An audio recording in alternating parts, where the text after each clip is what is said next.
Hi മക്കളെ, 7ാം ക്ലാസ്സിലെ എല്ലാ മക്കൾക്കും പുതിയൊരു വീഡിയോയിലേക്ക് സ്വാഗതം. 7ാം ക്ലാസ്സിലെ അടിസ്ഥാന പാഠാവലിയിലെ മോഡൽ ക്വസ്റ്റ്യൻ പേപ്പറാണ്, ഓണം എക്സാമിൻ്റെ മോഡൽ ക്വസ്റ്റ്യൻ പേപ്പറാണ് നമ്മൾ നോക്കുന്നത്. അപ്പോൾ എന്തൊക്കെയാണ് ക്വസ്റ്റ്യൻസ് വന്നിട്ടുള്ളതെന്നും ആൻസേഴ്സ് എന്തൊക്കെയാണെന്ന് നമുക്ക് നോക്കാം. ഓക്കെ, ഒന്നാമത്തേത് വായിക്കാം എഴുതാമെന്ന പ്രവർത്തനമാണ്. തിരിച്ചു നടക്കുമ്പോൾ കിഴക്ക് മലനിരകൾ മഞ്ഞുമൂടി കിടക്കുന്നു. ഒരു ഹിമാലയൻ ദൃശ്യം പോലെ. നടന്ന് പാലത്തിലെത്തുമ്പോൾ സന്ധ്യ കനക്കുന്നു, സൂര്യൻ താഴുന്നു. അതിശയകരമായ കാഴ്ചയായിരുന്നു ആകാശത്ത്. മുമ്പ് കണ്ട മേഘങ്ങൾ ഒരുപാട് താഴെയായിരുന്നു. വെളുപ്പ് നിറമാർന്നിടം ഇപ്പോൾ കാർവർണ്ണമായിരിക്കുന്നു. സൂര്യൻ്റെ അവസാന രശ്മികൾ അവയ്ക്കിടയിൽ പതുങ്ങിയിരിക്കുന്നു. കായലോളങ്ങൾ പോലെ വയലിൽ കാറ്റടിച്ചപ്പോൾ അലകൾ. മാനത്ത് ചന്ദ്രൻ. വെള്ളത്തിൽ മുഖം നോക്കുന്ന ചന്ദ്രൻ ചിലപ്പോൾ സ്വസ്ഥമായും നിന്നു.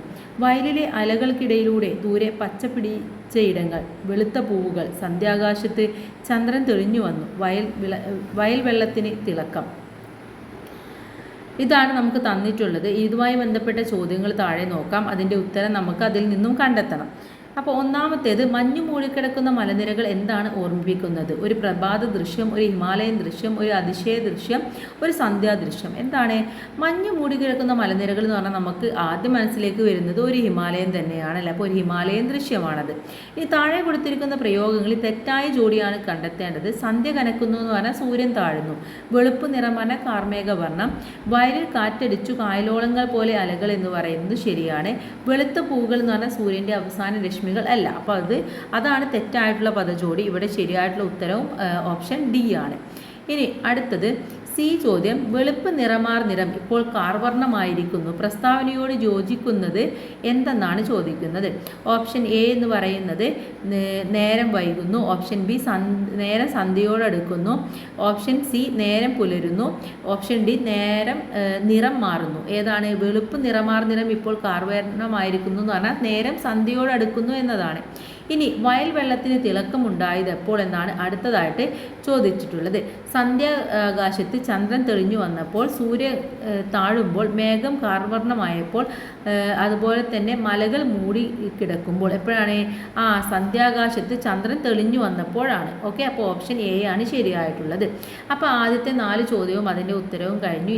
ഇതുപോലെയുള്ള ചോദ്യങ്ങളായിരിക്കും നിങ്ങൾക്കും വരുന്നത്.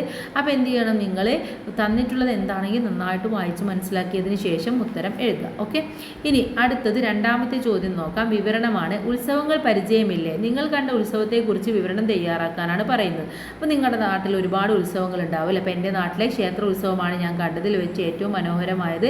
എപ്പോഴാണ്? അധികവും മധ്യവേനൽ അവധിക്കാലത്താണ് നടക്കാറുള്ളത്. നാടും നഗരവും ഒന്നടക്കം ഉത്സവ ലഹരിയിലായിരിക്കും. വർണ്ണാഭമായിട്ടുള്ള ലൈറ്റുകളും വഴികളും വീടും ഒക്കെ അലങ്കരിക്കും. അന്നത്തെ ദിവസം ഒരുപാട് നെറ്റിപ്പട്ടം കെട്ടിയ വീരന്മാരും അതുപോലെ തന്നെ ഉത്സവത്തിന് മാറ്റുകൂട്ടാൻ വേണ്ടിയിട്ട് ചെണ്ടക്കാരും മദ്ദളക്കാരും ഒക്കെ ഉണ്ടാവും. ജാതിമത ഭേദമന്യേ എല്ലാവരും ആഘോഷിക്കും എന്നൊക്കെ പറഞ്ഞിട്ട് നമുക്ക് എഴുതാം. ഇനി ബി ചോദ്യം, ഞാറ്റിൽ പിഴച്ചാൽ ചോറ്റിൽ കുറയും എന്ന പഴഞ്ചൊല്ലിൻ്റെ ശരിയായ ആശയമാണ് ചോദിക്കുന്നത്. ഒന്നെന്താണ്? കൃഷി ചെയ്യുന്ന സമയത്ത് എന്തെങ്കിലും തെറ്റു വരുത്തിയാൽ അതിൻ്റെ ഫലം ഭക്ഷണത്തിൽ പ്രതിഫലിക്കും. ഇനി പരീക്ഷയ്ക്ക് നന്നായി പഠിക്കാതിരുന്നാൽ മാർക്ക് കുറയും. ഇതിൽ ഏതാണ് ഇതുമായി ബന്ധപ്പെട്ടത് എന്നതാണ് നമ്മൾ കണ്ടെത്തേണ്ടത്. ഞാറ്റിൽ പിഴച്ചാൽ ചോറ്റിൽ കുറയും എന്നാണ് പറയുന്നത്. അപ്പോൾ ഏതാണ്? ഒന്ന് കൃഷി ചെയ്യുന്ന സമയത്ത് എന്തെങ്കിലും തെറ്റുണ്ടായാൽ അതിൻ്റെ ഫലം ഭക്ഷണത്തിൽ കാണിക്കും. അതും ഇതിൻ്റെ അർത്ഥം തന്നെയാണ്. അതുപോലെ തന്നെ പരീക്ഷയ്ക്ക് നന്നായി പഠിക്കാതിരുന്ന മാർക്ക് കുറയും. അപ്പോൾ ഇത് രണ്ടും ശരിയാണല്ലേ. അവിടെ 1ഉം 2ഉം ശരി എന്നുള്ള ഓപ്ഷൻ സി ആണ് ശരിയായിട്ടുള്ള ഉത്തരമായിട്ട് വരുന്നത്. ഇനി സി ചോദ്യം, പദചേരുവകൾ ശരിയല്ലാത്തത് ഏത് എന്നതാണ് ചോദിക്കുന്നത്. ശ്രദ്ധിച്ചിരുന്നില്ല, ശ്രദ്ധിച്ചു ഇരുന്നില്ല.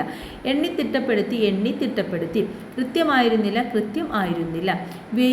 വെയിലിലും ഇട്ട്, വെയിലിലും ഇട്ട്. ഇതിലേതാണ്? ശ്രദ്ധിച്ചിരുന്നില്ല എന്ന് പറഞ്ഞാൽ ശ്രദ്ധിച്ചു ഇരുന്നില്ല എന്നല്ല, ശ്രദ്ധിച്ചിരുന്നില്ല. ഓക്കെ, അപ്പോൾ ഇതാണ് ഇവിടെ ശരിയല്ലാത്തത് എന്ന് പറയുന്നത്. അപ്പോൾ ഓപ്ഷൻ എ ആണ് ശരിയായിട്ടുള്ള ഉത്തരം. ഇനി മൂന്നാമത്തെ ചോദ്യം നോക്കൂ. അടുത്തത് അഭിമുഖ ചോദ്യാവലിയാണ്. സ്കൂളിലെ വിത്തുമേളയോടനുബന്ധിച്ച് പച്ചക്കറി തോട്ടം ഉദ്ഘാടനം ചെയ്യാനായി കൃഷി ഓഫീസർ എത്തുന്നു. അപ്പോൾ പുതിയ വിത്തിനകൾ, വളങ്ങൾ, പരിപാലന രീതികൾ എന്നിവയെക്കുറിച്ച് അദ്ദേഹത്തോട് ചോദിച്ചറിയാം. അദ്ദേഹത്തോടൊപ്പമുള്ള അഭിമുഖത്തിനായിട്ട് ചോദ്യാവലി തയ്യാറാക്കാനാണ് പറയുന്നത്. അപ്പോൾ 5 ചോദ്യങ്ങളാണ് ചോദിക്കേണ്ടത്. അപ്പോൾ സാർ, ഞങ്ങളുടെ സ്കൂളിലെ പച്ചക്കറി തോട്ടത്തിലേക്ക് അനുയോജ്യമായിട്ടുള്ള പെട്ടെന്ന് വിളവെടുക്കാൻ കഴിയുന്ന വിത്തിനങ്ങൾ ഏതൊക്കെയാണ്? അതുപോലെ ജൈവവളവും രാസവളവും തമ്മിലുള്ള വ്യത്യാസങ്ങൾ എന്തൊക്കെയാണ്? ഇപ്പോൾ ഏറ്റവും കൂടുതൽ ഉപയോഗിക്കുന്നത് ഏതാണ്? അതുപോലെ തന്നെ കൃഷി എന്ന് പറയുന്നത് എന്താണ്? വരുമാനമുള്ള അല്ലെങ്കിൽ എപ്പോൾ നഷ്ടമാണ് കേട്ടിട്ടുള്ളത്, ശരിക്കും നഷ്ടത്തിലാണോ കൃഷി എന്ന് പറയുന്നത്? അതുപോലെ ഗവൺമെൻറ്റിൽ നിന്ന് എന്തൊക്കെ സ്കീമുകളാണ് നമുക്ക് കിട്ടുന്നത്? വേനൽക്കാലത്തും മഴക്കാലത്തും പച്ചക്കറി തോട്ടം സംരക്ഷിക്കേണ്ടത് രീതികൾ അല്ലെങ്കിൽ എന്തൊക്കെ മാറ്റങ്ങളാണ് അതിൽ വരുത്തേണ്ടത്? പുതിയ തലമുറയോട് എന്തൊക്കെയാണ് പറയാനുള്ളത്? അത്തരത്തിലുള്ള ചോദ്യങ്ങളൊക്കെ നമുക്ക് ചോദിക്കാം. ഇനി അടുത്ത പ്രവർത്തനം എന്ന് പറയുന്നത് എന്താണ്? ഒരു വിശകലന കുറിപ്പാണ് അല്ലെങ്കിൽ താരതമ്യ കുറിപ്പാണ്. വിശകലന കുറിപ്പ് എന്ന് പറയുന്നത് തിങ്കളും താരങ്ങളും തൂവള്ളിക്കതിർ ചിന്നും തുങ്കമാവാനും ചോട്ടിലാണ് എൻ്റെ വിദ്യാലയം. പഠിക്കുവാൻ ഏറെയുണ്ട് പ്രകൃതിയിൽ നിന്ന്. നമ്മുടെ ചുറ്റുപാടുകളാണ് നമ്മളെ കൂടുതൽ പഠിപ്പിക്കുന്നത്. അറിഞ്ഞും അനുഭവിച്ചും അന്വേഷിച്ചും പഠിക്കണം. എന്താണ് നിങ്ങളുടെ അഭിപ്രായം? വിശകലന കുറിപ്പാണ് എഴുതേണ്ടത്. ശരിക്കും അങ്ങനെ തന്നെയാണല്ലേ. പുസ്തകത്താളുകളിൽ മാത്രം ഒതുങ്ങി നിൽക്കുന്ന ഒന്നല്ല വിജ്ഞാന ലോകം എന്ന് പറയുന്നത്. ഒരു മനുഷ്യനെ പൂർണ്ണനാക്കുന്നത് പ്രകൃതിയിൽ നിന്നുള്ള പാഠങ്ങൾ കൂടെയാണ്. അപ്പോൾ പ്രകൃതിയുടെ വിശാലതയെയും വിദ്യാലയത്തെയും തമ്മിൽ ബന്ധിപ്പിക്കുന്ന മനോഹരമായ വരികളാണ് ഇവിടെ കൊടുത്തിട്ടുള്ളത്. അപ്പോൾ ചന്ദ്രനും നക്ഷത്രങ്ങളും വെള്ളി വെളിച്ചം തൂകുന്ന അത്യപൂർവമായ ഭംഗിയുള്ള ആകാശത്തിൻ്റെ തലയിലാണ് നമ്മൾ ജീവിക്കുന്നത്. അപ്പോൾ വിദ്യാലയം എന്നാൽ 4 ചുവരുകൾക്കുള്ളിൽ ഒതുങ്ങി നിൽക്കുന്ന ഒന്നല്ല, മറിച്ച് എന്താണ് പ്രകൃതിയുടെ വിശാലമായ മടിത്തട്ടിലാണ് അതുള്ളതെന്നാണ് കവി പറയുന്നത്. പ്രകൃതിയിൽ നിന്നും പ്രകാശവും അറിവും നമുക്ക് നേടാനുണ്ട്. നമുക്ക് ഒരുപാട് അനുഭവങ്ങളിൽ കൂടിയാണ് നമുക്ക് ഒരുപാട് അറിവുകൾ മനസ്സിലാക്കുന്നത്. അപ്പോൾ ആ അനുഭവങ്ങളൊക്കെ ഒരു പ്രകൃതിയിൽ നിന്നും കിട്ടേണ്ടതാണ്, അല്ലാതെ ഒരു പുസ്തകത്തിലോ അല്ലെങ്കിൽ ഒരു 4 ചുവരുകൾക്കുള്ളിലോ ഒതുങ്ങി നിൽക്കുന്നതല്ല എന്നാണ് നമ്മളിവിടെ എഴുതി കൊടുക്കേണ്ടത്. ഇനി അടുത്ത ചോദ്യം നോക്കൂ. അടുത്തത് എന്താണ്? താരതമ്യ കുറിപ്പാണ് അല്ലേ. ആര് നോക്കാനോ? വിറ്റേക്ക് കുറേ വയലും പറമ്പും.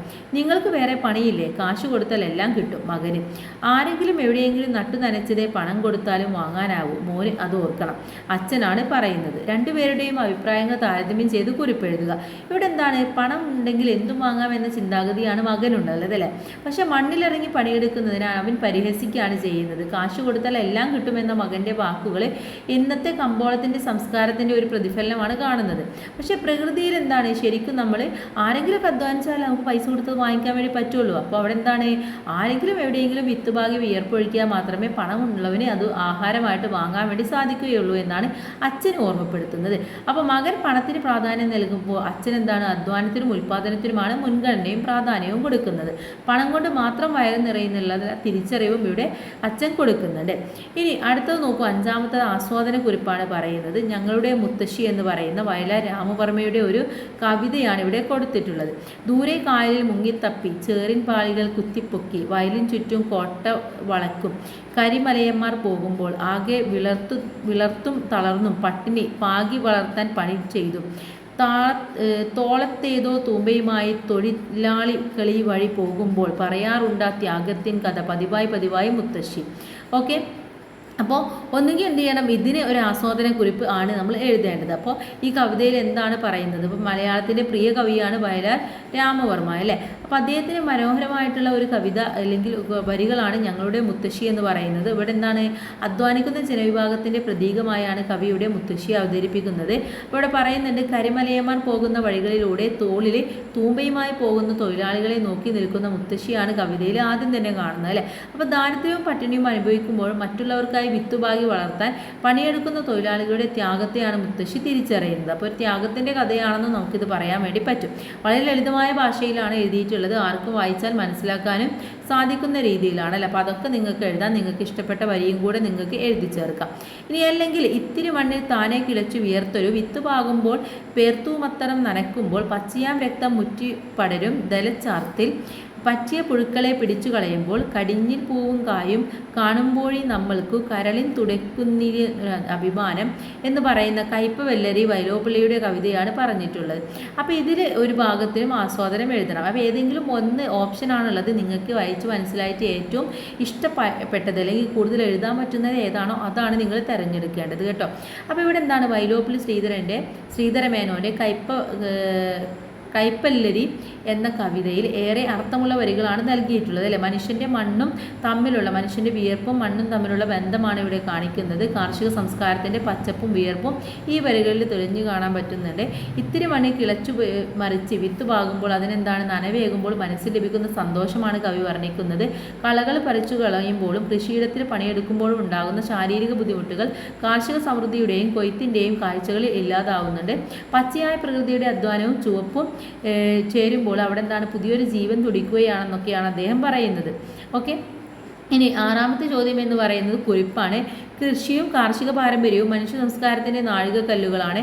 പാഠഭാഗങ്ങളിൽ നിന്ന് നേടിയ ആശയങ്ങൾ ഉൾപ്പെടുത്തിക്കൊണ്ട് മലയാളിയുടെ കാർഷിക സംസ്കാരത്തെക്കുറിച്ചാണ് കുറിപ്പ് തയ്യാറാക്കേണ്ടത്. അപ്പോൾ നമുക്കറിയാം കേരളം എന്ന് പറയുന്നത് എന്താണ്, കൃഷിയുടെ ഒരു രാജ്യമാണല്ലോ. പക്ഷെ ഇന്ന് കൃഷി കുറയുന്നുണ്ടെങ്കിൽ പോലും കൃഷിയുടെ അല്ലെങ്കിൽ കേരവൃക്ഷത്തിൻ്റെ നാട് ആണ് നമ്മുടെ കേരളത്തിനെ അറിയപ്പെടുന്നത്. അപ്പോൾ ഒരുപാട് കൃഷിക്ക് പ്രാധാന്യം നൽകുന്ന തലമുറയായിരുന്നു പണ്ട് നമുക്കുണ്ടായിരുന്നത്. മനുഷ്യൻ്റെ സംസ്കാരത്തിൻ്റെ ഉത്ഭവം അതിൻ്റെ വികാസം എന്ന് പറയുന്നത് എന്താണ്, കൃഷിയുമായി ബന്ധപ്പെട്ടതായിരുന്നു. വേട്ടയാടിയിട്ടാണ് മനുഷ്യൻ ആദ്യം നടന്നിരുന്നത്. പിന്നീട് സ്ഥിരതാമസമാക്കാനുള്ള കാരണം എന്ന് പറയുന്നതും കൃഷി തന്നെയായിരുന്നു. കേരളത്തിൻ്റെ തനത് ആഘോഷങ്ങളായ ഓണം, വിഷു എല്ലാം എന്തുമായിട്ട് ബന്ധപ്പെട്ടതാണ്, കൃഷി സംസ്കാരവുമായിട്ട് ബന്ധപ്പെട്ടതാണ്. അപ്പോൾ കർഷകൻ മണ്ണിലൊഴുക്കുന്ന വിയർപ്പാണ് മലയാളിയുടെ ഓരോ ആഘോഷങ്ങൾക്കും നിറമേകുന്നത്. മാത്രമല്ല പണ്ട് കാലങ്ങളിൽ പറമ്പുകളിൽ വിത്ത് പാകുന്നത് മുതൽ കൊയ്ത്തെടുക്കുന്നത് വരെയുള്ള ഓരോരോ ഘട്ടങ്ങളിലും പാട്ടും കൂത്തുമായിട്ടൊരു ഉത്സവം തന്നെയായിരുന്നു നടന്നിട്ടുണ്ടായിരുന്നത്. അപ്പോൾ ഇന്ന് അതൊക്കെ ഇല്ലാതായിക്കൊണ്ടിരിക്കുന്ന, അതുപോലെ കൃഷിയിടങ്ങൾ തന്നെ ഇല്ലാതായിക്കൊണ്ടിരിക്കുകയാണ്. അപ്പോൾ ജൈവ കൃഷിയുടെ പ്രാധാന്യം, വിഷരഹിത ഭക്ഷണത്തിൻ്റെ ആവശ്യകതയും നമ്മൾ തിരിച്ചറിയേണ്ടതുണ്ട്. അത് എന്താണ്, വളരെ അതിക്രമിച്ചിരിക്കുന്ന അവസ്ഥയാണുള്ളത്.